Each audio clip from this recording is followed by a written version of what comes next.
All right, guys. Today we have engineer turned consultant who happens to be the other half of the Mere Mortals team.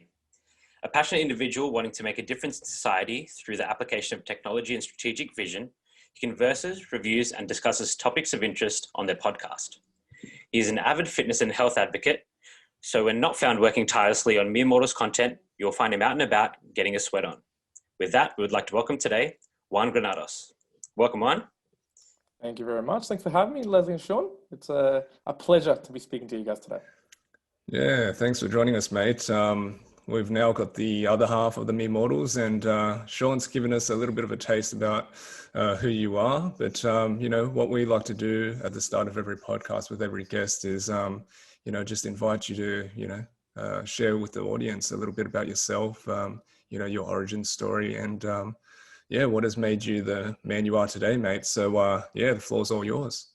Awesome. I thought about this a little bit before getting onto the podcast because I've never really thought back to my origin story. So I was trying to condense it up. So originally, obviously, thanks for reading that out, Shaun. I was born in Colombia, right? So obviously by my name, I'm Colombian born in a little place called Bogota. Now, many Australians probably not know this, but Colombia's actually got around 49 million people in terms of population. So it's a small place with a lot of people. And I grew up there until I was 9 years old. Growing up in Colombia, right? I don't know if you guys have experience or have other friends or people who might have lived in South America, especially during those times. So it was 1992 through to 1999 onwards. It was not a place that you could really afford education unless you're at a particular level. So one of the main reasons why my family immigrated over to Australia was purely for opportunities. So my origin story is coming over to Australia purely for an educational perspective. So we actually landed in Sydney. I've got a bit of a funny story, obviously living in Sydney, but we migrated over to Brisbane after realizing that we couldn't just live on pretty much working at a hotel and trying to live in Sydney, even back in 2001, was not acceptable, not affordable for us. So moving up to Brisbane, I always had this mentality of, okay, well, I'm here to study, to be educated. That's the pure reason why, we came over here, myself and my younger sister, was to study. And I think that's what progressed me to become an engineer. So I always had a passion for maths.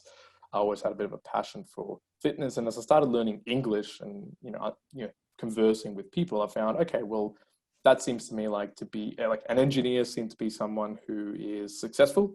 It seems to be someone who you need to study, you're going to need to go to university. And at the time, there was the mining boom here in Australia, as well as a lot of people saying, well, engineering is the way to go. So that's kind of took me on the path. And it wasn't until 1 year of working as an actual engineer that, probably reality started hitting me and going, okay, well, all this time I've been thinking that, I have to study, I have to do university, I have to go and do my master's, I have to work as an engineer. So I started realizing, well, that's not actually part of my, I've been making this as almost my identity. That's not really me. And I started finding out a little bit about myself through relationships that were happening at the time, through the work I was doing. And I started migrating away from that mentality that I had to be an engineer into, okay, well, what are the other things that I could be doing with my life? And that started to shift me into working in consulting. So that's across various government agencies and private companies as well. And that sort of led me through to today, where I've obviously running the podcast with Karen over at the Mere Mortals and doing my own contracting as well. So, the origin story is probably, I've always been a very energetic and loud kid that went through this really big shy period in the middle because I came into Australia not knowing English very well. And it took me quite a few years to get to the point that I could have conversations with people, understand the culture, and then get to a point where I started to understand who I really was.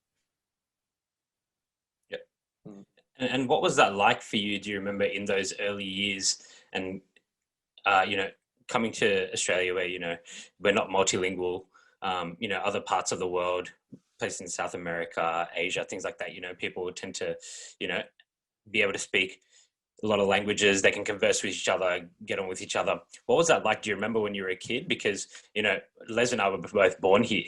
And it's really interesting because a lot of people that we speak to, they come to Australia when they're really young. But, when you're 9 years old, that's like, what, third grade, right? Exactly. like second, Yeah. third grade. And it's kind of like you've been in school for a few years, you've made friends, you kind of adjust to that social environment. And then I imagine, being plucked out of Colombia to here in Australia, and, Les and I kids of the 90s as well, so we can remember well what that's like. I can imagine it would have been quite a stark contrast. So do you remember, could you tell us a bit more about what that was like for you at that age? Yeah, of course. I'll try to crystallize it with a story, right? So obviously, so we were in Sydney, so I'd been 9 years old, and I remember the first day we went to school because I probably knew how to say hello and goodbye in English, and that was probably it. Now, we got dropped to school, and the first class we had for the day that I sort of figured out that we had was Italian. So I came in only speaking Spanish into an Italian class with all these other individuals obviously speaking English, and my first go-to was, okay, I'm just gonna have to speak Spanish because I have no idea what's going on. And so it was me conversing in Spanish with the Italian teacher that she kind of understood what I was trying to say. And essentially I was getting to the point of saying, I have no idea what anybody's saying right now. Like I just don't understand. And I can recall the way that they taught English in those days was at the end of the schooling day, you would have a separate class where you would sit down and just try and learn English. Now the processes were read a dictionary, speak in some English and try and learn. And that was a process for a very long time. But before that, you imagine a 9-year-old kid, in primary school, and you'd have a bit of fun and games with people and you want to interact. My lunches was I'd go out for a bit of a lunch and I'd have a packed little meal.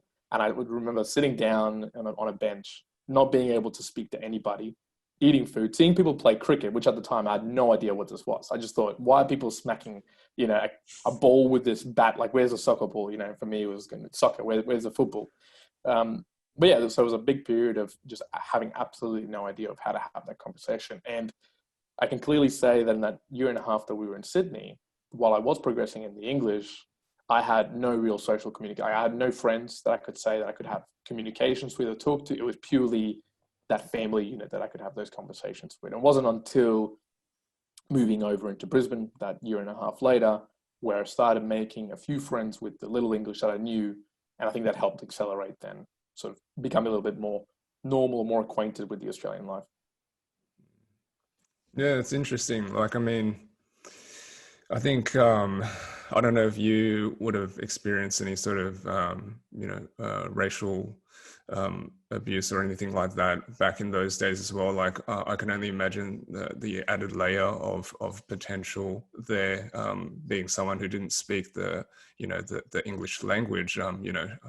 Shaun and I, we can talk about these instances in our own sort of upbringings and childhood that we certainly were exposed to that. But what I want to sort of bring you back towards, and sort of in the same period of your life, and what is really fascinating to me, and I want to sort of get you to paint the picture for us in the audience, is this contrast between, the worlds that you were moving between.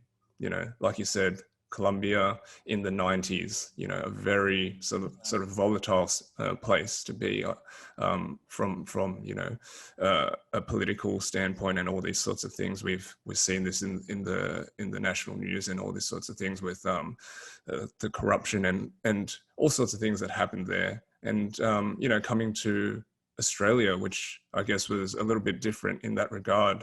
Do you remember any of this back, when you moved and what it was like?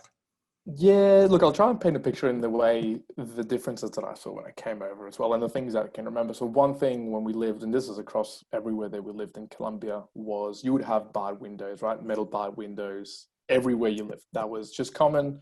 That was known. People would try to break into your house. People would try and, obviously try and get to you or get into your possessions. That was normal and to be expected. Here in Australia, for us, when we were walking around, and I remember that period, walking outside, and especially at nighttime, in some of the areas that we lived in Sydney, specifically in Randwick, we thought, wow, it's crazy that people are walking outside on their own at nighttime like this. We just thought, this is insane. This can't possibly be happening, because you're taught in Colombia, you don't do that. A couple of other things to paint your picture. BB guns. I don't know how, I don't know if ever in Australia they were really allowed, if they were legal. I can recall one of the games that we played as kids back in the day. So this was in the basement of one of the apartments where we used to live. All the kids would have their own BB guns full of metal pellets, and you would just be shooting it in the car park, right? You'd be shooting each other, shooting cars, And that was considered a game. It was considered sort of acceptable to do that. And you'd get dents in your skin and, break car windows and all this sort of stuff. That was by the bar. That was a par thing. And it was also understood in Colombia, the difference between the guerrilla at the time who lived in a particular area. Not uncommon to the way, I guess, the mafia works, where you understand that area of land, you live there for a certain point, and the only reason you can live there is if you're providing also the goods back to the guerrilla. So I was quite young at the time, but I do recall having family members, go through situations, and I've talked to my family about this, where, you have to evacuate your property because you just told, that's it, off you go, evacuate your property. We want that land, in essence. So, the safety, it is amazing, and I think that's one of the biggest things many Australians that I still interact with to this day maybe don't see, and probably why I suggest, traveling, is the safety aspect, or the freedom aspect to kind of do what you want and walk around and have that freedom here in Australia is extremely different to what it was in Colombia, obviously back then. Now that's improved a lot. So if I obviously paint that picture, moving to today, that's changed a lot. It's much safer in Colombia. And Karen, my co-host, obviously traveled through Colombia, and he didn't experience such issues when he went through there, which is nice to see. But still, it's a country that has experienced that in the past. And it's super interesting. I mean, you would never know until you sort of have those two experiences, that contrast of experience. And I'd love to know because everyone's sort of background and culture is, a strong foundational point for giving them, I guess, the essence of who they are in some way, shape or form. Mm-hmm. And I'd love to know, based on, I guess, your background and your upbringing and where you've come from and the types of, environments that you were brought up to, at a young age. If you reflect back on that, what do you think, you had learned from those experiences and seeing those two contrasting, environments? I mean, reflecting back, and I think it was both the contrast and the movement to Australia, and the reason why we did that built me to be the person of, okay, whatever I am doing, I'm going to have to be doing it at 100% of the effort that I'm going to be giving, because I understand even more as I grow older where I was before, and the movements that our family did in order to give us this opportunity. And I think it also reflects back on, at the time, even though I was 9 years old, I understood at that point what you couldn't do in Colombia as well. So the ability to go to university was very much reserved for those who could pay for it at that time. And I think I understood as that young when we came over that, okay, if we're here, I'm going to study, and I'm going to be studying, obviously as hard as possible and pushing myself as much as I can, because I know the opportunity that I now have. But I was also entrusted, and this is, I won't say that it's a big South American thing, but it is maybe traditionally for Colombians. One thing that got passed down from grandparents through to parents and to myself is a big sort of push towards, it's not so much what you do, but just how well you do it. So, from their perspective, and a big thing in our family unit was, it doesn't matter if you want to be a baker, if you want to work at a hotel, or if you work in finances, or if you want to be an engineer, it doesn't really matter. It only matters that you actually, when you do it well. So you do it to your best effort. And I carried that, obviously, as we moved over, and that sort of got solidified here in Australia, because, in saying those particular things, so my dad used to work in software developing, and has a couple of masters in maths and a couple of different things. But one of the things he did when we were in Sydney specifically, he worked two jobs, one as a baker in the morning and nighttime, and then as a hotel cleaner through the day, right? So obviously he was a professional who had to say, okay, I've got to be humbled. I've got to do this to actually just allow us to be living there. It was quite high rent in renting at the time anyways. And I think that as well reflected upon me to go, okay, you got to be humble at sometimes and realize just the opportunities that are available. And if you kind of let them go, you think back to, well, there's been a lot of sacrifice to let you to this place. And it's just the unavoidable suffering that I have to deal with now is just a drop in the ocean with what it could have been. Yep.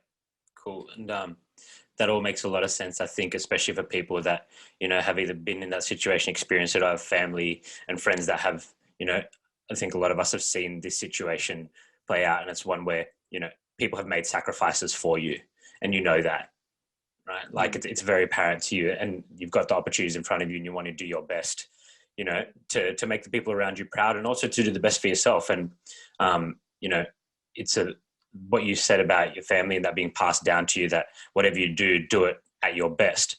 I think it's such a important just life lesson, and will hold you in good stead if you know, really take it to heart and do your best in everything. Yeah, certainly. Yeah.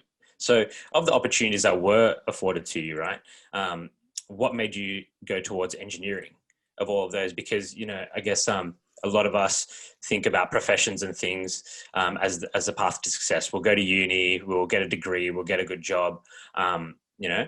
But in your family, I guess, you know, you mentioned whether you're going to be a baker or you're going to be an engineer or whatever it was, you just had to do it to the best of your ability. What made you choose that you want to be an engineer, and made you think you want to do that to the best of your ability? Yeah, that's a good question. So look, I'll pull back to year 10 here in high school in Brisbane. So in year 10, I was actually quite passionate at the time with chemistry. So I loved chemistry, something that I really enjoyed. And I was lucky enough that in year 11, I was able to start university for chemistry. So I did my first year of chemistry in year 11, and lo and behold, I ended up not liking it at all. So it kind of like exposed to me the more chemistry, and to understand quickly, okay, this is really something that I'm not passionate about or that I really enjoy. But similarly, at the time, the high school that we were at also was doing aerospace engineering, or aerospace in general. And there was one of only 7 schools, I believe, in Queensland at the time that actually undertook that course.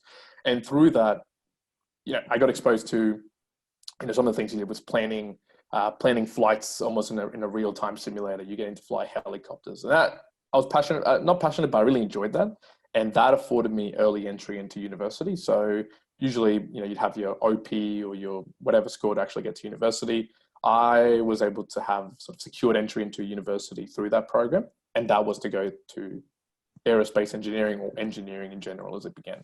So it was always interesting, because I ended up doing some newspaper sort of interviews, and I did a couple of things for the QT paper to say, hey, I'm coming in to do aerospace engineering. What do you hope to do? And it was almost that the opportunity was there in front of me. I also had friends that were going to do engineering as well, mining engineering. So for me, it was a little bit of following my close group of friends. Everyone was doing engineering. I also enjoyed physics and maths. So I thought, okay, this seems to be what I should be doing. You know, it seems like a profession. Also at the time, everyone was talking about, it's the mining boom, engineering's going well, you can get good pay. I thought, that sounds like success. I'm going to dive headfirst into it. And obviously I started then first year engineering, and, you know, after probably a couple of weeks decided, yeah, I'm not going to pursue aerospace engineering. That's actually not something I'm that passionate about. But then obviously when you begin engineering, you then get to choose in second year what sort of space you get to go down the path of. Yeah. And which space did you choose? So I went down the civil structural space. And again, that was probably influenced by some friends that I had in first year university.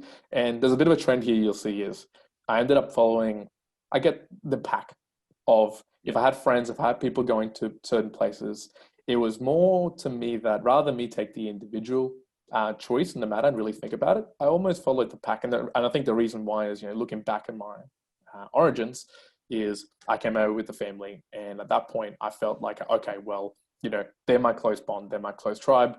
If they want me to succeed, I've got to go and succeed. And this is what success means. And then when I had those close bonds with friends, especially since it was probably my first sort of bonds of friendship that I've had for a long time, if they decided, hey, we're going to go do this, I would say, of course, I'm going to go do that. So an example for that is at the time, all my friends ended up going to UQ, University of Queensland, to go and do the engineering. And I was aligned to go and do the same, go and do it with them. But my partner at the time, she wanted to go to Griffith University, but potentially QUT. So she was trying to get into QUT. And so for me, I thought, okay, I'll just go to QUT then, because she's going to go there and I'll follow her, and I'll be able to do that. And so at the end, I ended up going to QUT. After a few years after that, I'm no longer with her, but it was the decisions of, I'm just going to follow the pack and go do this because it seems like the general thing. And, you know, I was sort of, mentioning earlier, after a year of actually working as an engineer, that's when it became a little bit more obvious of, hey, I've been making a lot of these choices as a pack, as opposed to having that individual thought of, what do I actually want to do? One of the biggest things I've been learning about lately, I've been a massive person of passion. Like, you got to find your passion, you got to do things that you're passionate about, which I think it still stands and is true. But I'm slightly wearing away towards, okay, well, it's still passion, but unless there's a root meaning, like the actual meaning as to why you're doing things, I think that's more where I should be targeting. And I started learning probably at that point. So I was 22, 23 years old. I went, okay, well, I'm passionate about all these things, but am I truly finding meaning in this? Is it something that I as an individual want to do? And that started to form a little bit more of my own being, my own individual. Yep. And like, I think, I can speak for myself, and I'm sure Shaun has, experienced this himself, and a lot of listeners would have. And a lot of us tend to, follow this path of success, whether it is influenced by, our friends, our loved ones, family members, or general society, right? We generally have some sort of external influence that pushes us one way or another to make decisions that I guess it's still within a well-defined black and white path of success. And I think that, it's really like, I want to really point on to this, I guess this crucible that you've reached, and you've laid the groundwork for us already. But in terms of this transition from your engineering job to consultation or consulting work, right? I mean, even if you look at that fundamentally, there is a very big difference in terms of how you operate in these two realms. Consulting, you get to choose where you want to apply your sort of expertise and principles based on what you feel is right, versus just being a quote unquote a cog in the machine. So talk to me about this transition, this change. What was the work that you started to do to start to open yourself to, I guess, this shift, and what did it represent for you? Yeah, no, that's excellent. I'll probably share sort of exactly where that turn came, and it probably helped to tell the story. So I again worked for that engineering period for about a year and a half, and I just did not enjoy it at all. As you were mentioning, it was very procedural. Now, to the people who might be want to do engineering, all power to you, do it. I've slowly been finding that it's the conversations with humans and that interaction, development of, the storyline, and then creating something out of nothing. That's what I love. So at the time doing that, I just really, really didn't like it. It also paid terribly where I was working. It just wasn't good at all. And I just fortuitously had a friend who worked at a big consulting company, and she suggested to me, hey, she did engineering with me, and she thought, I kind of know what you're like. You might enjoy this area of work. You should apply for it. And I applied not even knowing what the company was about. Didn't know that they did consulting. Didn't even know who they worked for. I just thought, look, I'll just reach out. If she thinks it might be, and again, this is still me in a mindset of, okay, there's someone that knows me. I'm her friend. Let's just apply. Let's see what happens. And I was able to, it went through the process, and I was able to start at this company. So it's a large consulting company.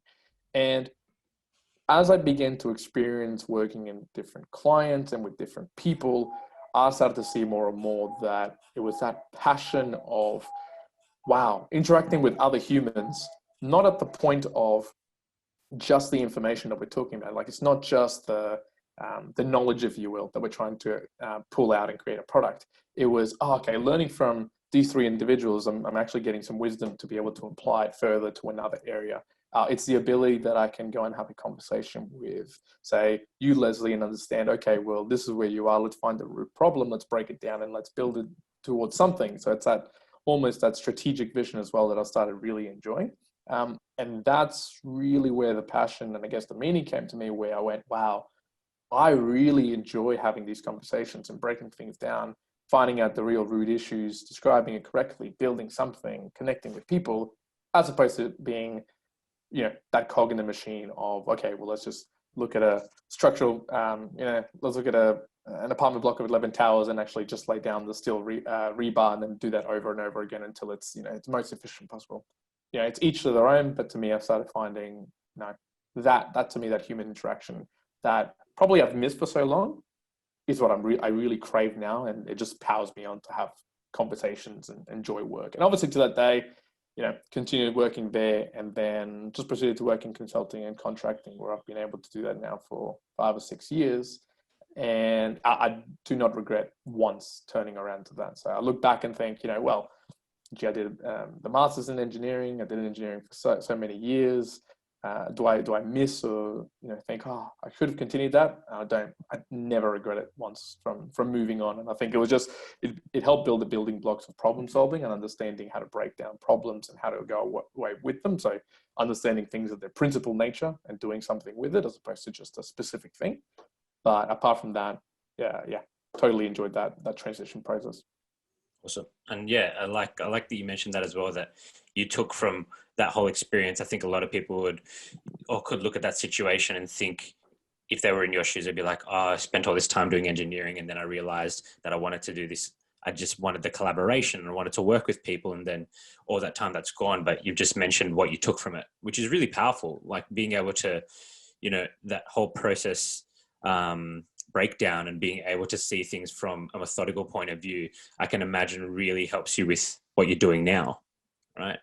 It does. Yeah, certainly it does. Yeah. And feeds into it. And it's like this period of your life that actually helped you to come and realize what you do want versus what you don't want, which is super important. And what came from that, it sounds to me like, is that you really do thrive on collaboration, right?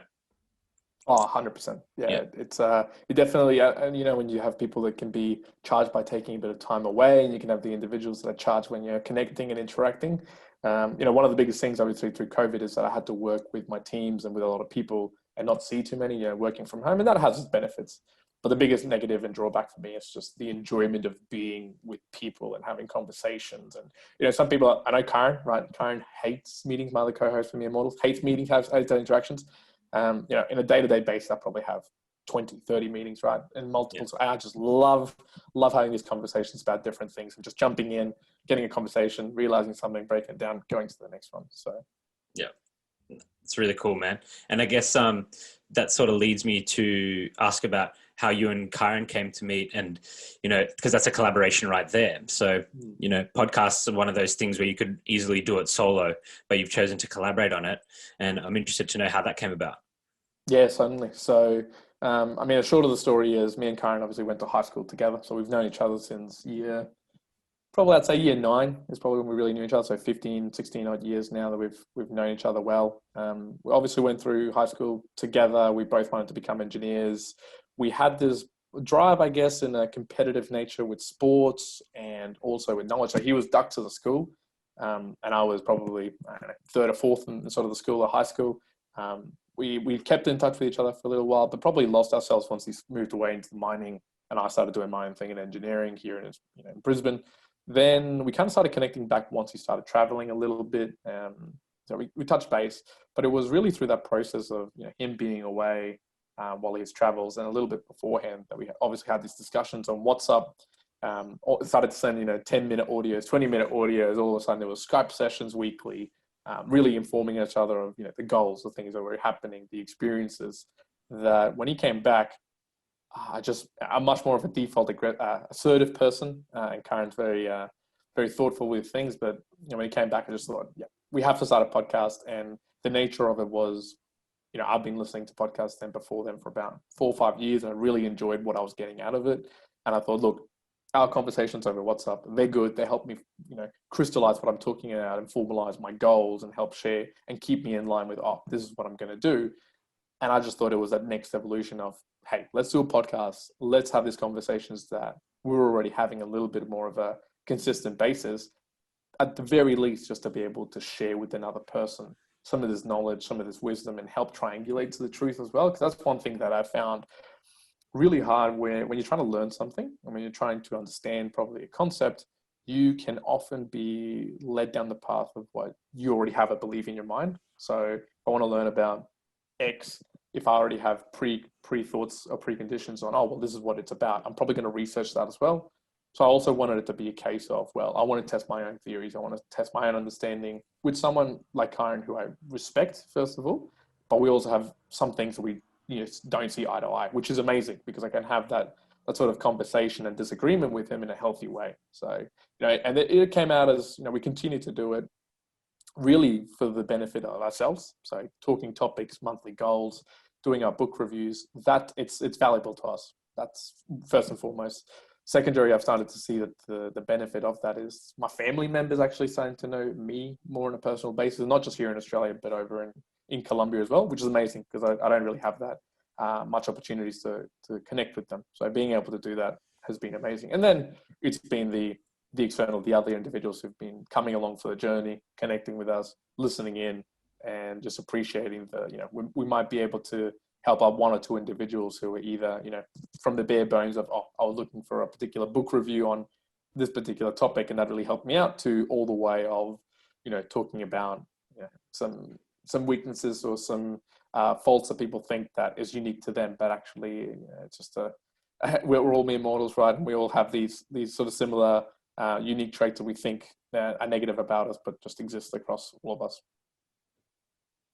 Absolutely, man. And it sounds very similar to, how, this particular podcast was sort of born as well.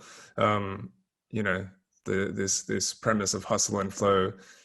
Shaun and I guess, represent these different polarities of thought, but it as well just started from, our weekly coffee and lunch and dinner catch-ups, and we'd have very long conversations that we each thought were quite fruitful, and it just turned into this podcast. So and like you said, it's just one of those things that, again, it's helpful for us as the hosts of the podcast, but if we are able to influence or affect one person outside of ourselves, it's a brilliant thing, and it's one of the things that we're very thankful for, to be able to do, have given the responsibility, and have taken that responsibility really with both hands, and we're honored to do it.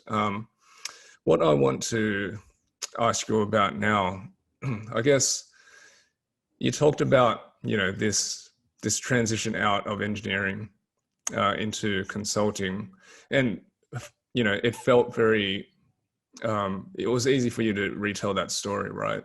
But I know, and I want to paint this picture for the audience as well, is that, that in itself was a very courageous act, like you said, you had spent so many years studying, and spent however much money in investing in that particular field. You started it, you didn't like it, and you made the jump, the conscious jump to, you identified something that you didn't enjoy through the experience of the work, and you made the decision regardless of, how much time or money investment you had spent in that. And I think that's no easy feat to achieve and accomplish. Many people will have those thoughts and get stuck in them. I myself, I tell this story all the time. I was in the banking industry for 12 years before I stopped, and it was only the diagnosis of cancer that sort of sparked me to make a change. Although the entire time I was quite conscious to some degree that I didn't like it and it wasn't for me, but there was that lack of courage to make that choice for myself until I was given no choice, essentially. Talk to us about that choice you made, and the emotions going through at the time, and I want to really help people with these types of situations, because I feel that many people would be, I guess, unfulfilled in doing what they're doing. And it's not to say that they must immediately jump ship if they're feeling these things, but I want to help unpack these sorts of situations for people. Yeah, no, thanks for sharing that. And let me formulate it like this. In that particular point, I think I oversimplified it, to be honest, in the sense of I understood that I'd invested X amount, 4 years plus in engineering. I was working in engineering. That should have been where I continued. But I did get to a stage, and many people get to this, where you feel with that, you feel unfulfilled, right? You feel like, okay, this is really not where I want to be going, and I want to continue there. I got to that point, and what was the push? What was this for me to say, hey, I want to go home? At that point in time in my life, I thought, to me, I'm going to be more successful in this other profession. One was because I didn't think I was earning enough as an engineer. Two, I knew people who were working there and had what I believed to be success at the time, which was, an ability to grow in a big company, to have more of a pay. And it was also the point that at that time in my life, we still, as a family unit, and it was still a very strong thing with the family unit, we didn't live in a great place. We didn't have much things that we called our assets, or we had things. So, we had hand-me-down cars, we had the cheapest things that we could find. And I thought, look, if this is another opportunity that allows me to get up to the next step of what I see success, to help out my family and the people that I love at that time, I'm going to take it. And it was less a choice of what was making me happier, but more a choice of what I was finding meaning at the time. And meaning to me was the ability to give back, the ability to support myself and the people that I love, if in this new area. As I was saying, I didn't really know what I was getting myself into, but it was driven by, okay, what do I find meaningful? So, if you're telling your story there, Leslie, it's not until something quite special happens to our life, whether it's positive or negative, that sometimes we reflect on the fact of what is meaningful to our life. Am I doing this for the right purpose? I reflected, obviously, on a short part to know, okay, I'm not finding meaning in doing engineering. I think I can find meaning doing something else. And the jumping point was, I understand that staying in this current position is probably going to be a big regret for the rest of my life. And I'm not going to be able to achieve what I believe is a meaningful life if I remain there. So it was less in knowing what was coming in the future, but in having that mindset of, if I extrapolate where I'm currently now for another 10 years, I don't see that being a meaningful path that I want to take. Yeah, absolutely. So yeah, for sure, man. And, you talked about this before as well. And it sort of leads on nicely, in terms of this very subtle discernment between what people know as passion and meaning,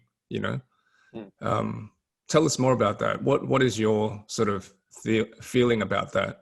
And how did you, if you have, come to some sort of clear discernment between these two things in people's lives? Yeah, look, again, story is probably the best way to actually share these sort of things. And I tied for a very long time passion with success. And that is okay, as I'm sort of mentioning it. But the problem that I was having is, to me, success, for many years was, okay, I came from a place that wasn't wealthy. To me, success should be, I should be well educated, I should be wealthy, I should know people, run businesses, do all these things. So I chased the ability to go up the ranks, to have more money, to do work that was more interesting. And I then tied that very directly to passion, in the sense that, okay, well, that must mean I'm really passionate to be these things. And it was until very, very recent that I started understanding the difference between passion and meaning. And I then moved on from the job that I was doing in consulting into a different consulting company, and then off into contracting. And, I was very, very fortuitous that meant quite a big jump in my pay scale. And I got to a point that I'd gone beyond what I thought was going to be success. So I crossed that border, kept on going, and now I was earning to a point that I really should be happy. I've sort of ticked off the box of saying, okay, I've reached success, what it was in my eyes. I've done it. And I sat down on my birthday last year. I sat down and actually, I could have done absolutely anything I wanted to. And I had a dinner planned on that day as well, and catching up with my partner and seeing my family. But I had a couple of hours to myself. And I sat down. I thought, I'm really hungry for lunch. I'm just going to go get something. And I went and bought myself a pie from some bakery shop, and I bought myself a croissant. And I sat down. And at this point in time, I thought to myself, right now I could really do anything I want. Like, I've got this spare 4 hours. I've got plenty of cash that I could just burn and go and, do whatever, just flush it all. I could do anything I really wanted to. But I get such joy in just sitting there with the simple things in life, to be well fed. Maslow's just requirements, right? It's just the things that I'm living. I've got a place to live. I've got all these basic needs met. And I went, that's really all I need to be happy and successful, right? And then that switched on my mind and go, well, am I finding meaning in some of the things that I'm doing, not just purely chasing it for passion as soon as I've met my base requirements? I went, okay, maybe I'm not really chasing what actually I find meaningful, and what at that point in time I was associating passion with success. And I went, what would happen right now if I had $1 million in the bank account, $1 billion? Like, would it change this moment? Not really. It might actually add more stress to my life. Is that what I've really been passionate about? I thought, maybe not. And then my mind started shifting, and okay, well, if right now I was able to help out another person, if I was able to learn another skill or a particular, become a little bit wiser in something else. And I went, I would find a lot more meaning in that. That is to me meaning. So ever since really then, I've started splitting it up with not really thinking as passion, because I've always, and I think I still do, tie with success, which I don't really have a clear definition in my mind, apart from what the social norm tells us is, but more towards that, okay, well, what do I find meaningful in my life? And what choices am I making today that attract me to getting towards those goals? So I think, yeah, that's really the sort of the way I see it between the definition of those two. And look, I'm still exploring what that means as well. For sure. Those pie and croissant epiphanies are real, man. They're real indeed. I gotta say, it was actually it was so crazy, because on the day I just thought, I have not had this particular experience, and just over this pie and this croissant, I was like, this is amazing. I actually went back to that very day because we were doing a podcast, I think, that afternoon, and I just shared it with Karen. I was just so passionate, just talking about it. I was like really, really agitated. And I thought, man, if I got that excited or that much energy from it, I just know that there's something in here. I need to follow this up, and I can't just ignore it and go back to thinking that just because you meet a certain amount of criteria of money that you want to make, or the place that you're living. Those are very short-term gratifications, but it's a long-term things that you go, okay, this is filling me and my energy, not just in the short term, but continuously forever. Chase that 100%.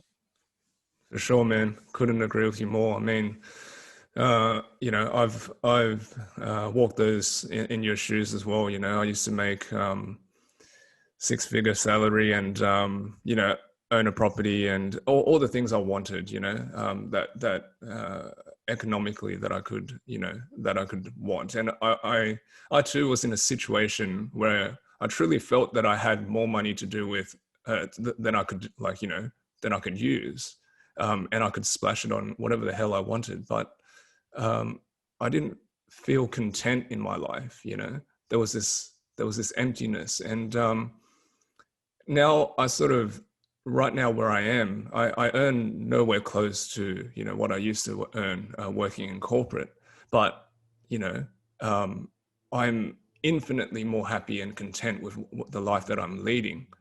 And that there has to be something in there. And like you said, there was that feeling that you felt that you respected and you honored, and you honored it to a degree that you inquired further into what made that feeling for you. That sense of presence and stillness in you, that peace and just real joy in your heart. That's what I feel. And I can imagine that scene in my mind. That embodies the foundation and principle that I live by, is just more and less, in all facets of life. We can find so much more outside of what, like you said, these societal definitions of what success is, but it's in, honoring those situations and identifying them, like intuitively even, what makes you really light up inside, and give you those moments, those, like you said, those pie and croissant epiphanies. What are those moments for you? And when you feel them, don't just let them slip away. Honor them, and inquire about what is it about those moments that give you that bliss and joy. So yeah, beautiful story, man. Thank you. No, of course. And look, one other thing that it calls to mind is the, if you guys have read Man's Search for Meaning by Viktor Frankl, but, two parts of it, right, of finding meaning. One is, how you front up to unavoidable suffering, and the other is, being able to look at and, pursue something that's greater than oneself. I think, describing it in that way as well. I was at a point that, when I was doing things, it wasn't for more than just myself. It was just for myself. It was just for, if you want to call it, the ego of, controlled by what society says success is. And, I was just feeding on that for quite a bit. And it was, that epiphany and a couple of other conversations that I started to understand, okay, well, if I look past the ego sometimes, and I'm no meditator by any means, I'll tell you that, but I do train a lot, and that's where I find, I guess, my little meditation, and, thinking it through it there, I go, the suffering that nobody's going to have no suffering. That's for sure. But it's to me now, I feel like some of the suffering or the challenges that I experience and the things that I'm able to do with the meaning behind them goes beyond just me. So whether it's looking at fitness and being healthy, not just purely for myself, but for the fact of being healthy and fit for your family, for your partner. Same thing goes with work. I'm not finding meaning so much in just doing this for myself, but the meaning that other people are getting a benefit and, being able to be with your family, not for the benefit that you get of maybe getting your lunch cooked, but being there and truly being with them, which, I just never had for a long time, and just really starting to progress into that now. For sure, man. It's something I can relate to for sure, dude. Because, and you mentioned something, which takes like proper reflection and honesty with yourself, which is, we talked at the start about, where you came from and everything that shaped you with your family. But then you just mentioned then that, you were doing things for yourself a lot of the time and you realized that.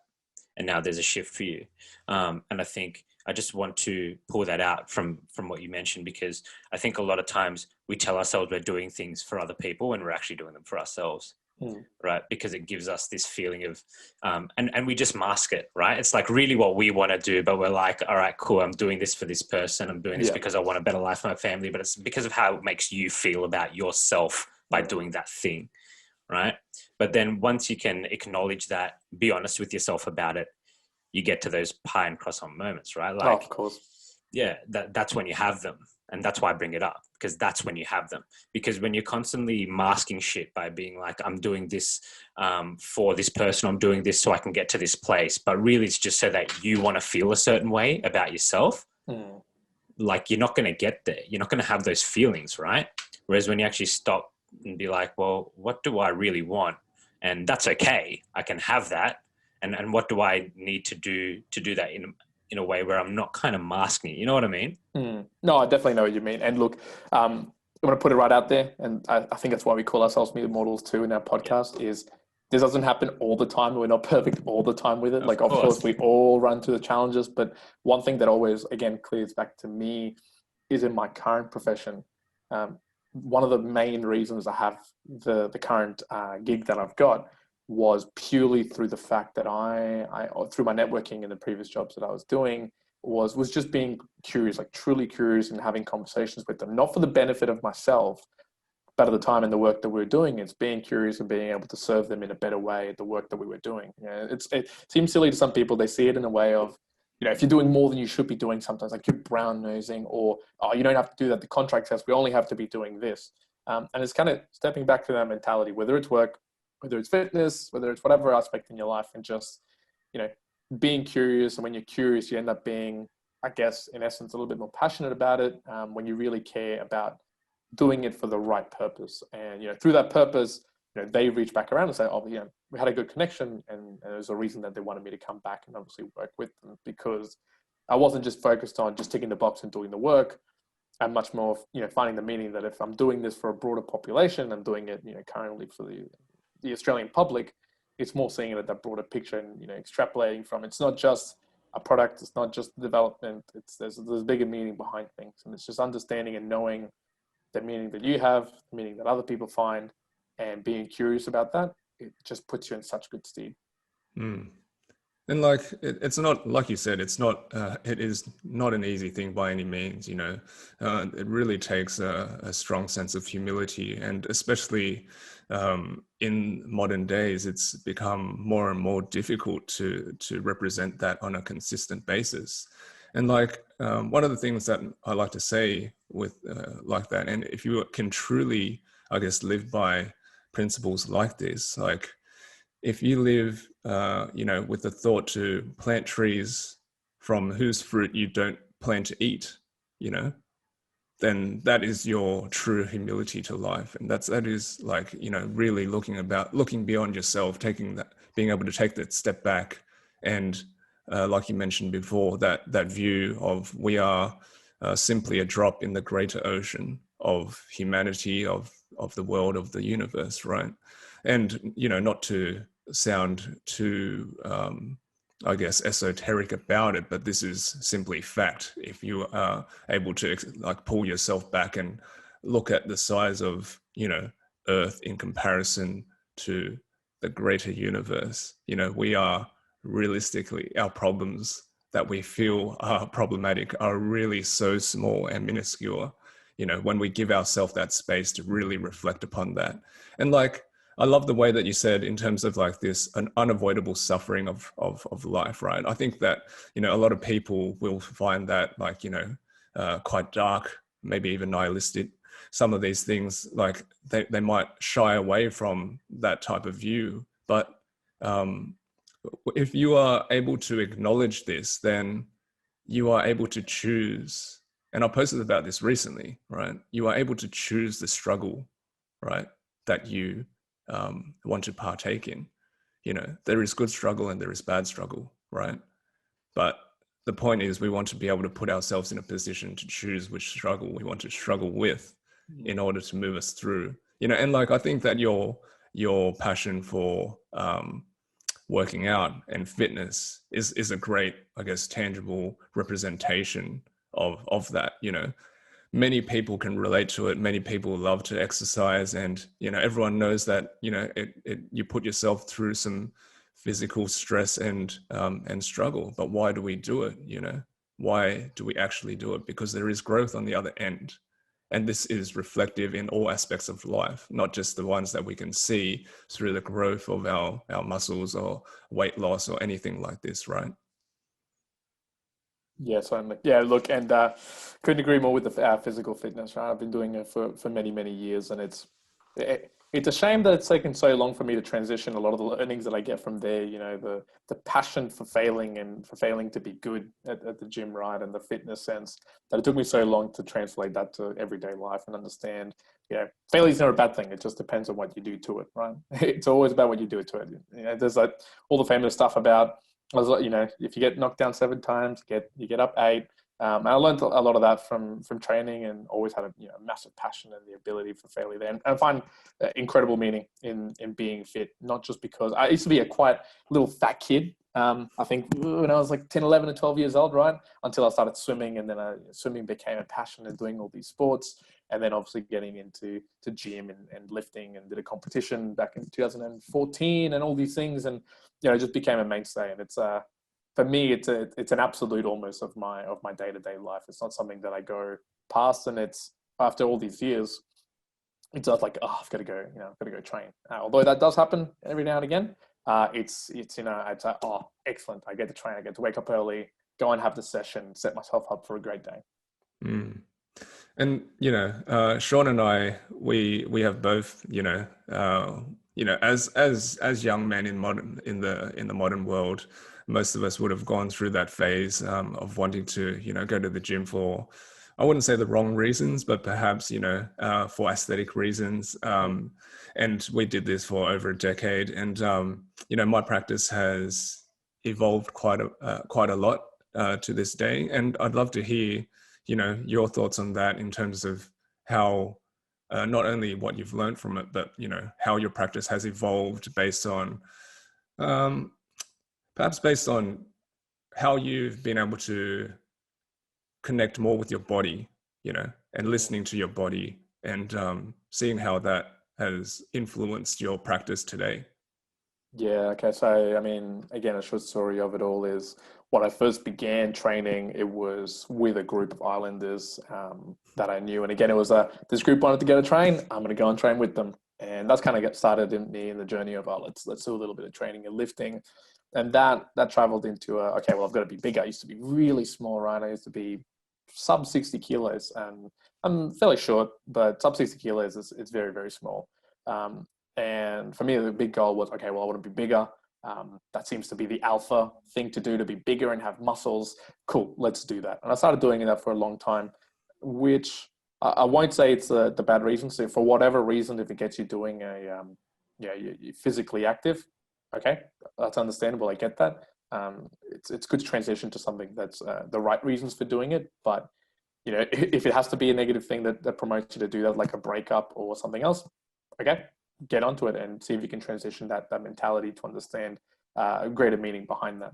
But that obviously transitioned. So it was pure focus of getting big, getting muscly. I did, put on a lot of weight. Obviously, did a competition, and it took, unfortunately, not injuries through training, but injuries through playing sports like touch rugby league, that I started noticing. Okay, I'm getting a little bit older. Things are not recovering as quickly as they can. I want to be able to be mobile and flexible and do all these things while still being fit and healthy. And that kind of shifted my mentality from maybe about five odd years ago into doing movements that are a little bit more flexible with life. So it's not just a pure adaptation of trying to get as much muscle. It was the meaning behind, okay, I want to be fit and healthy so that if someone asks me, let's go for a run and play some footy, I can do that. If we're talking about going and lifting some heavy weight, awesome, I can do that. If for some reason you need to pull out some strength out of nowhere, just the other day, Queensland, we had a bit of a windy weather and a massive palm tree fell at the front of the house. And there was some people trying to get through with the car and they couldn't move the tree. They couldn't get into the house. And I had to leave at the same time. So I got out there and actually deadlifting this palm tree out to the side and pulled it across. So, it's things like that. I'm like, okay, well, I want to be fit and healthy that I can do things like that as well. But and I'll say this, it also took me a long time to realize that, okay, while it is almost a mandatory in my life, it shouldn't be a higher priority than some of the other things in my life. And I was doing that a lot. So in the past, some of the challenges I had is Christmas Day, I was training. It doesn't matter if someone wants to come out for lunch with me, I'm going to train. That's what I'm doing. That's who I am. And I almost built it as part of my identity. And I started to learn, no, it's not that it's part of my identity. It's something that I want to do, but I'm not going to put it up and above my family, my partner, other things that are important to me. So now I'm a little bit of a better stage where I find meaning in doing it, but I also don't find a failure in not doing it for other purposes. I understand that, sure, there's other priorities that come in life, and that's okay. And I think it takes a long time for people to get that when they get really passionate and deep into actual training or anything for that matter. Yeah, I would agree. It's not like a one or the other, right? You can have both. Yeah, but coming to that is hard, especially when you mentioned that it kind of became part of your identity. As someone who has been really fit at one point in time, it's really easy to attach your identity to that because you get rewarded for it in so many different ways. You know what I mean? But coming to that understanding that there's priorities and different priorities at different times, and that they can shift. Having that flexibility, I think, serves you really well too.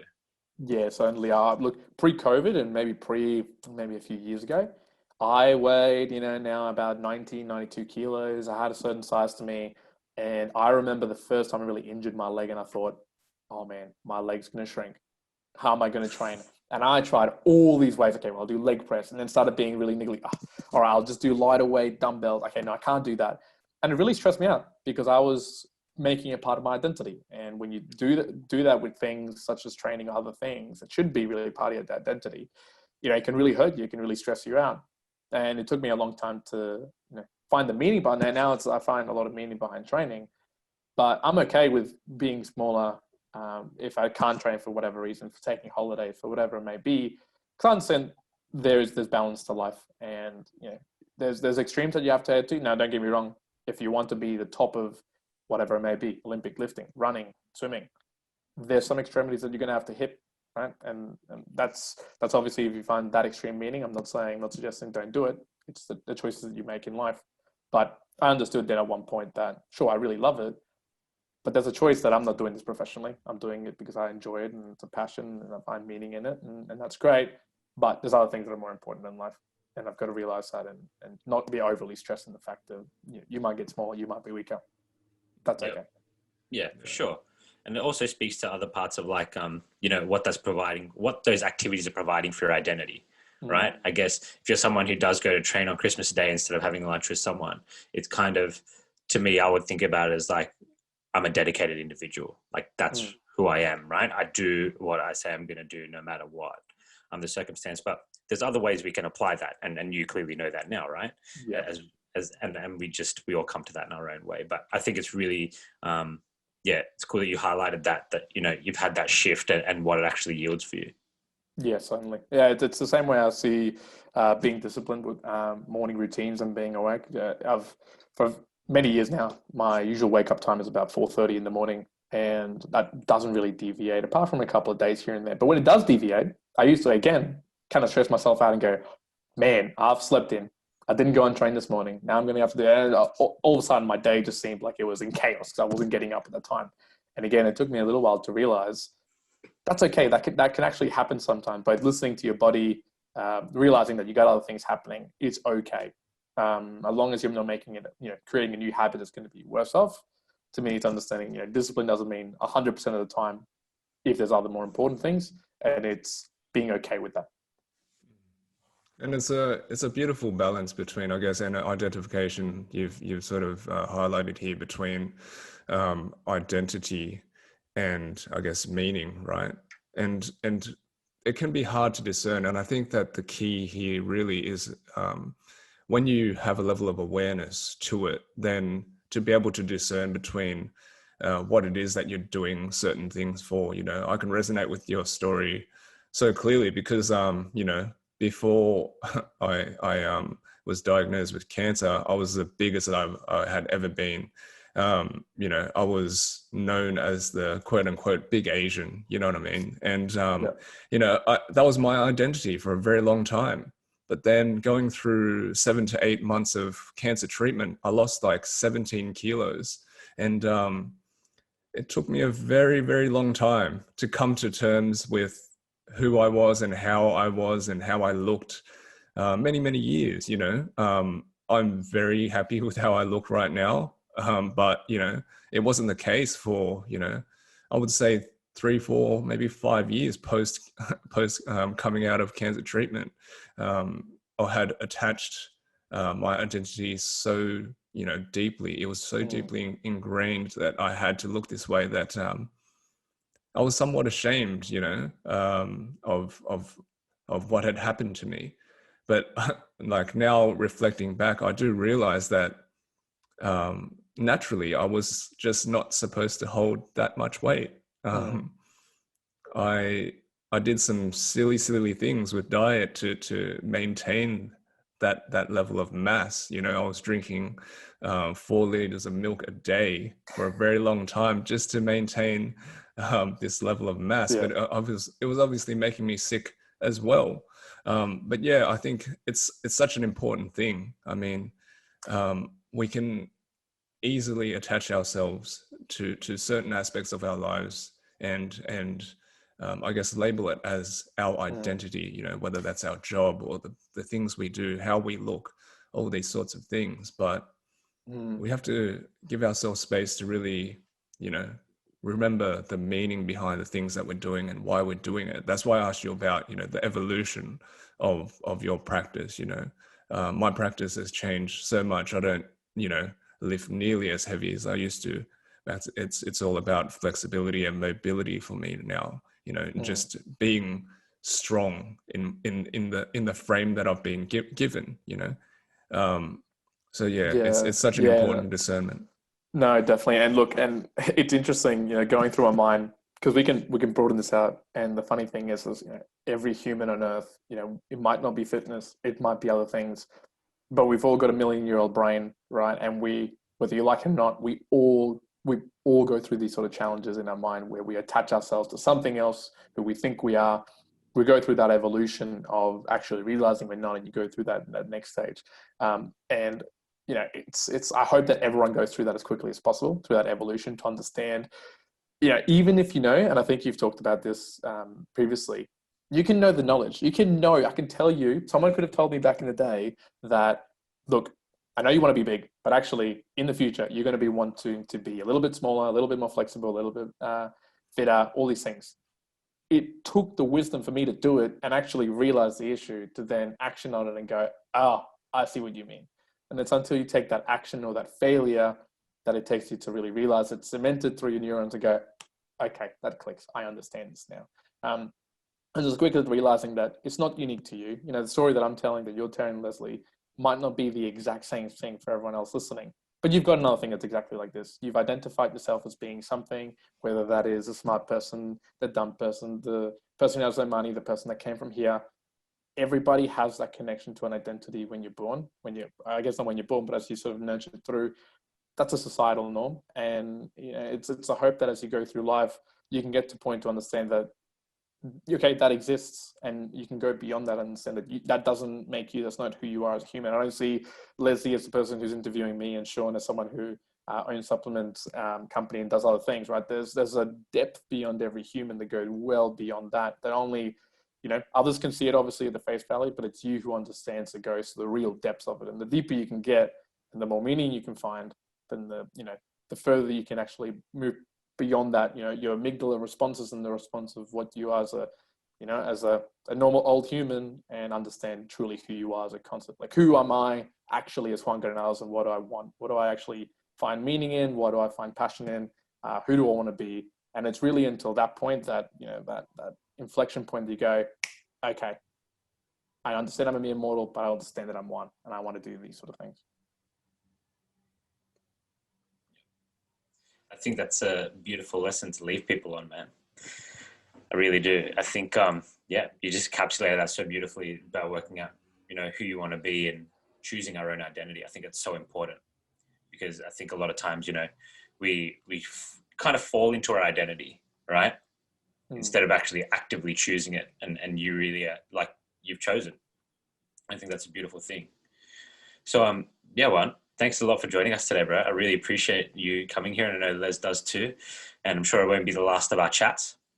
No, definitely. Shaun, Leslie, it's been awesome. I've really, really enjoyed the conversation. It's been good. Hopefully if we stay with this, because we've been talking about this, me and Karen, we're like, okay, once these borders start coming down, like, I've had enough conversations with people in Sydney and Melbourne and other places. I'm like, I've got to get myself down to these places and have these conversations in person with people. It's like, there's enough, we've reached a point where there's enough people to, it warrants, obviously going down there and connecting and interacting with people. So it's been a joy having the discussion. And I hope you guys are the very best as you guys continue along. Thanks so much, mate. And, where can people find you? Where can they find the Mere Mortals? The floor is yours, man. Please share with us how people can connect with you guys. So look, predominantly the place where people can find us is going to be Instagram. So mere_mortals_media. That's really where we post all the highlights and the posts coming out normally at 5 p.m. You can obviously find the actual podcast that we do, Mere Mortals, on YouTube, alongside on iTunes, Spotify, everywhere you find podcasts, essentially. Google Play as well. So that's going to be predominantly. We have a bit of a Facebook page. We've gotten rid of our Twitter pretty much because I don't really interact there. So if you really want to connect, Instagram's the way to go. Awesome, man. I really implore people to come check you out. You guys talk about, like, such a diverse range of things and cover a lot of topics, and really share how you feel about things and your thoughts, and straight from the heart and also from the mind, and give people those musings, So I implore you to really check Karen and Juan out, have a look, and I think a lot of people will find a lot of different things they're going to be able to go down the path of. That's one thing that I really like and respect about you guys, is the breadth and the range of the things that you guys explore and discuss. It's really cool. Yeah, that's awesome. Thanks so much. No worries. And Les, where can people find you? Everyone can find me on my website, findingspace.co. Easiest place, I guess, to reach out is there. You can send me a message and just say good day through that channel. Otherwise, Instagram and Facebook as well. It is both at findingspace.co. I use all mediums pretty frequently, so whichever one suits you, you can send me a message and say good day. Shaun and I also have an email address. So if you want to email us about the show directly, it's thehustleandflowpodcast@gmail.com. If you want to, connect with Juan or ask us any questions about this episode or come on as a guest, anything at all, just send us an email through that channel as well. Awesome. And easiest place to find me is just on Instagram. So it's Shaun_Coop, SHAUN_COOP. You can just send me a message there. We can connect and chat. And as always, guys, just a humble request. If you enjoyed today's episode, you took a nugget, of which I'm sure you did. There's someone else in your life that you feel would enjoy listening to this conversation and take some value from it too. Please just share it with one other person. That's how we grow the podcast, and really want to get these conversations to the ears of more people, so that we can think differently, feel differently, and of course, act differently, and enjoy our lives more. So until next time, guys, thanks for joining us. See you guys. Thank you.